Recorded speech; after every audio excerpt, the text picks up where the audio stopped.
Balwart eh. Ang laki ng ostrich. Hello. Hello.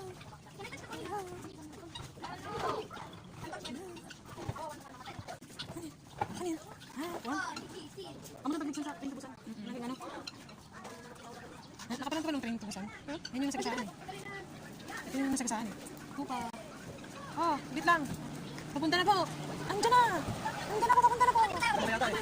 Tayo. Liga, mag-vlog ka na sa... Mag-vlog na ako. Ito na, sinahan.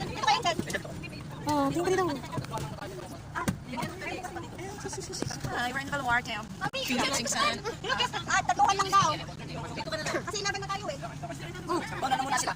hindi, pasya pa. Pasya pa. Sige. Pagkatat na lang. Pasya next na lang tayo. Doon lang daw po kasi. Sige, kayo na lang po muna. Mabanda na muna kami. Uy, ano to? Ano tawag dito? Tupa to? Kambing? Kambing na malaki? Laki to? Doon ako sa tupa. Tawagin na lang ako pag ano. Ayaw mo naman sinyo kasi masakit yung matuhod.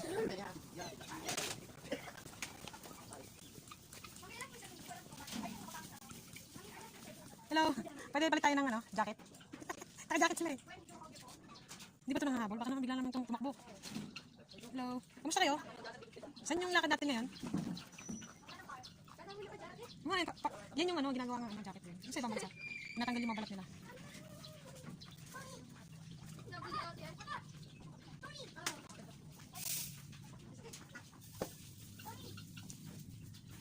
Putik. Bakit sasanin sila eh? Hello.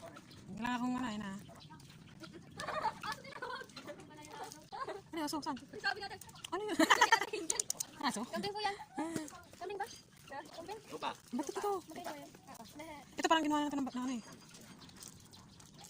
Yun o, mata ba? Ay, parang jacket. Oo. Natanggal niya ng balat. Ay, yung parang ano nila. Yung ginagawang ano.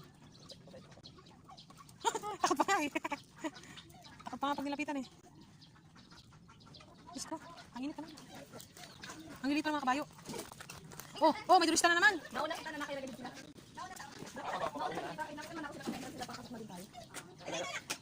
Ayun na. Natay na. Hindi na pasakin yan ha. Sapain natin yan. Wow. Ang laki na katawan. Ano ba inigitan para hindi sa lain ng lugar sa Africa? Oo. Matahan na siya. Tapos karga sa Egypt private plane. Ikarga. Nasa lubong nila kasi, dalawa na eh. Oo, ayan,